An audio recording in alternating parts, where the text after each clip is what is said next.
Jujutsu Kaisen episode 3 में हम लोग को काफी सारा इन्फॉर्मेशन से फीड कर दिया गया है और हमको पता है कि तुम्हारे दिमाग से भी बहुत सारी चीजें ऊपर निकल चुकी हैं। वो सारी चीजें जो लिखा लिखा आ रहा था एक पल को जब हमको पता भी था तब भी हम भी हैरान हो गए थे कि भाई क्या क्या दिखा दिया, कहीं कुछ मिस तो नहीं हो रहा है। तो टेंशन मतलब भाई आया है आराम से बैठना, हर एक चीज को सबसे आसान वे में समझाएगा। तो स्टार्ट करते हैं स्टार्टिंग से। सबसे पहले कलिंग गेम क्या है? तो कलिंग गेम एक सिस्टम है जिसको केंजाकू ने बनाया है, हाँ, माहितो की पावर की मदद से और बैरियर्स की हेल्प से, जहां पर 8 वो रूल्स लगाता है। और ये रूल्स बहुत इंपॉर्टेंट है, इसको याद रखना है। इसी रूल्स की वजह से बहुत कुछ होने वाला है। तो सबसे पहला रूल कहता है कि अगर कोई भी पर्सन, हाँ कोई भी, यहाँ सॉर्सर नॉन सॉर्सर की बात नहीं हो रही, कोई भी पर्सन एक बार बैरियर के अंदर अगर एंट्री कर लेता है तब वो एक प्लेयर बन चुका है और अब बिना गेम खत्म हुए वो बैरियर से नहीं निकल सकता है।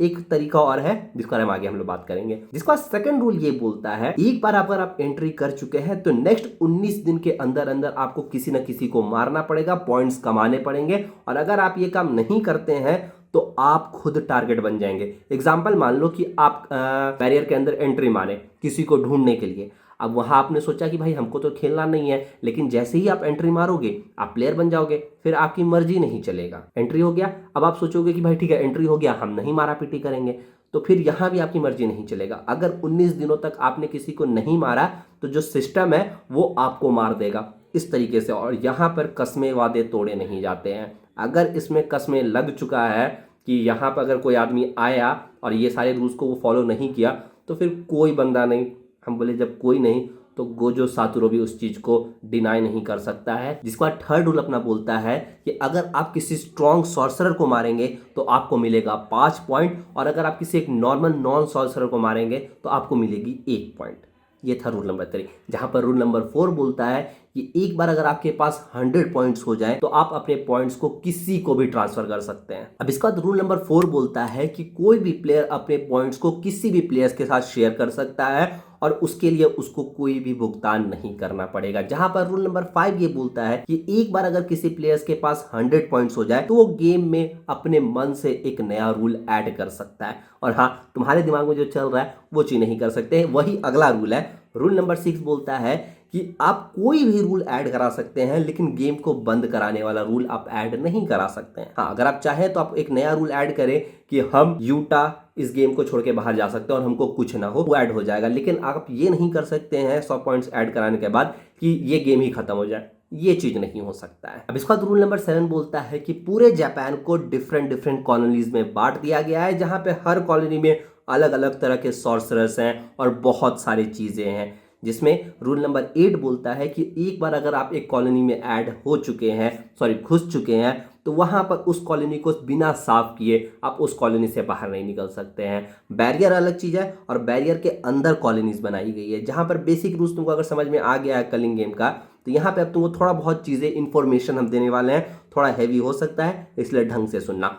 तो ये लोग जब टेंगन से मिलने जाते हैं तो टेंगन थोड़ा सा तुमको अजीब जैसा दिख रहा होगा, तो उसके बारे में भी थोड़ा जान लो। तो मास्टर टेंगन आज से हजारों साल पुराने सॉर्सरर है। जैसे केंजाकू है, सुकना है, वैसे ही ये भी हजारों साल, या तुम कह सकते हो कि सबसे पुराने सॉर्सरर लिविंग है अभी तक इस वर्ल्ड में, केंजाकू के बाद या केंजाकू, दोनों में से तुम अपना चॉइस कर लेना। जहां पर ये ओरिजिनली एक लड़की हुआ करते थे, जो कि तुमको इनकी आवाज से ही सुन के समझ में आ रहा होगा। लेकिन विद टाइम जब इनकी, ये तो इमॉर्टल है लेकिन इनकी बॉडी तो एज करते रहती है ना, जहां पर ये लोग एक ट्रिक निकालते हैं कि इनकी बॉडी को सही शेप में रखने से, इनकी बॉडी को सही शेप में रखने के लिए और ये एक कर्स स्पिरिट ना बन जाए, उस चीज से रोकने के लिए हर कुछ 100 सालों में इनकी बॉडी को एक ह्यूमन, एक चोजन ह्यूमन के साथ मर्ज किया जाता है, जहां पर ये अपने ह्यूमन फॉर्म को बरकरार रख पाए। जिसके बाद जहां पर ये इसके बाद अपने ह्यूमन फॉर्म को बरकरार रख पाए। जहां पर आज से 12 साल पहले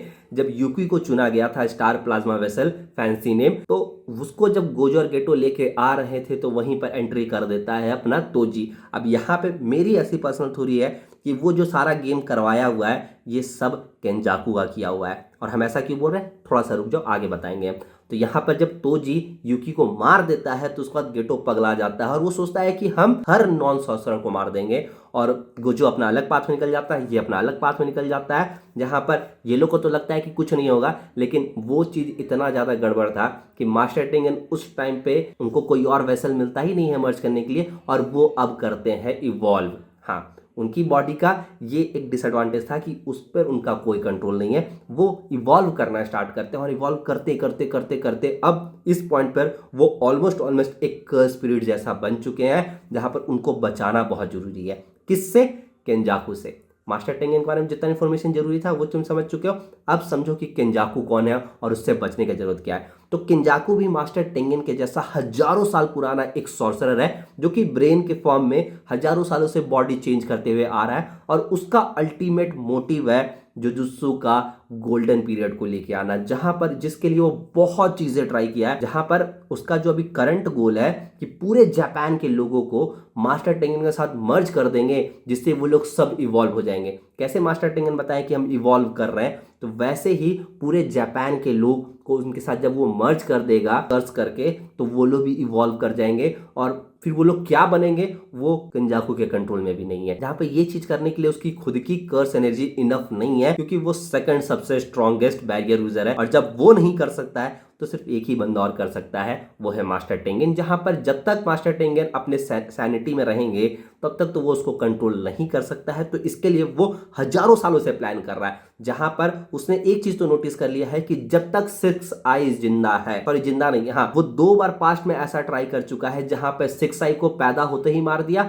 और स्टार प्लाज्मा वेजल को भी पैदा होते ही मार दिया। लेकिन वो उसको ये चीज समझ में आया कि जैसे ही एक 6 आई यूजर मरता है दूसरा पैदा हो जाता है या दूसरा इमर्ज हो सकता है, और ये चीज पास्ट में उसको 2 बार फेल कर चुकी है। जहां पर अब वो एक नया प्लान बनाया कि सबसे पहले तो स्टार प्लाज्मा वेसल वाला झंझट को खत्म करना पड़ेगा, जो उसने टोजी के थ्रू किया, और इसके बाद वो लगाता है उपाय कि गोजो को अगर हम मार भी देंगे तो कोई फायदा नहीं है, दूसरा 6 आई यूजर पैदा हो जाएगा और फिर सारी चीजें वहीं पर आ जाएगी बैक टू जीरो पे। तो इसके लिए वो क्या करता है, तो वो प्लान करता है गोजो को सील करने के लिए, और एक बार अगर गोजो सील हो जाएगा तो यहां पर उसका दोनों मोटिव कंप्लीट हो जाएगा। सबसे पहले तो टेंगन मर्ज भी नहीं हो पाया, और सेकंड चीज ये अपना गोजो सील हो चुका है, जिसकी वजह से कोई नया 6 आई यूजर आएगा ही नहीं, क्योंकि एक जब जिंदा है तो दूसरा आएगा कैसे। और ये चीज वो फाइनली कर लेता है जब 12 साल पहले वो वेसल को मारता है, और उसके बाद 31 अक्टूबर को गोजो को कैद कर चुका है, जहां पर उसका अल्टीमेट मोटिव यही है कि पूरे जापान के लोगों को मास्टर टेंगन के साथ मर्ज कर देना,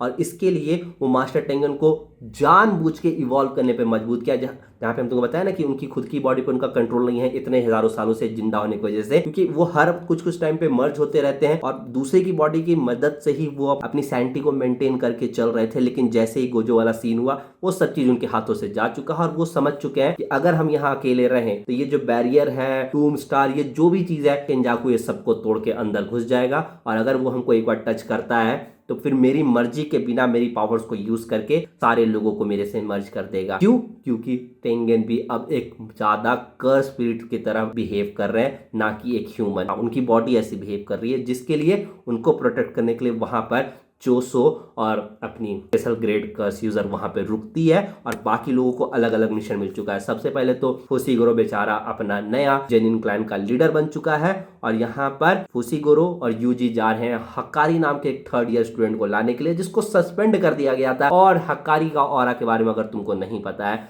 तो तुम कहाँ जी रहे हो। अगर तुम एनिमे देखते हो तो तुमने हक्कारी का नाम कहीं ना कहीं तो जरूर सुना होगा, जहां पर उसका डांस देखा होगा, नाम नहीं सुना होगा तो कोई बात नहीं, वो तुमको भी अगले एपिसोड में देखने मिल जाएगा। जिसके बाद हम लोग की माँ की वो जा रही है जेनिन क्लैन के अंदर सारे कर्स टूल्स को लाने के लिए और सारी इंपॉर्टेंट चीज़ों को लाने के लिए, जिसकी मदद से ये लोग यहाँ पे लड़ने वाले हैं। लेकिन माँ की बेचारी को नहीं पता है कि उसके साथ वहाँ क्या होने वाला है, और न तुमको पता है कि माँ की क्या करने वाली है। आग लगा देगी माँ की आग। जहाँ पर इसी के साथ साथ अपना लास्ट बंदा जो बचता है ग्रुप का, यूटा, वो फिर से अकेला हो चुका है। क्यों? क्योंकि वो जा रहा है वापस कॉलोनी में, और कॉलोनी इसको धीरे धीरे बोलता है कि हम साफ करके रेडी रखेंगे, क्योंकि ये लोग वहां जाने की जरूरत क्यों पड़ेगी। तो यहाँ पर अपने फुसोगिरो की जो बहन है उस पर भी केंजाकू मार्क लगा दिया है। और हाँ, अब यहाँ पे सेकंड चीज समझो, तो केंजाकू ये लोग को जानबूझ के फोर्स करेगा, जहां पर केंजाकू एक स्पेशल चीज हम बता रहे हैं तुमको कि पिछले हजारों साल से वो बहुत सारे सॉर्सरर्स के साथ पैक्ट बनाते हुए आ रहा है, जहां पर वो जब चाहे उन सॉर्सरर्स को दोबारा जिंदा कर सकता है किसी और की बॉडी में। और ऐसा वो पैक्ट कुछ न कुछ सूकना के साथ भी बनाया है, जिसमें वो फुशिगोरो की बहन को भी एक सॉर्सरर की बॉडी के लिए चुन चुका है।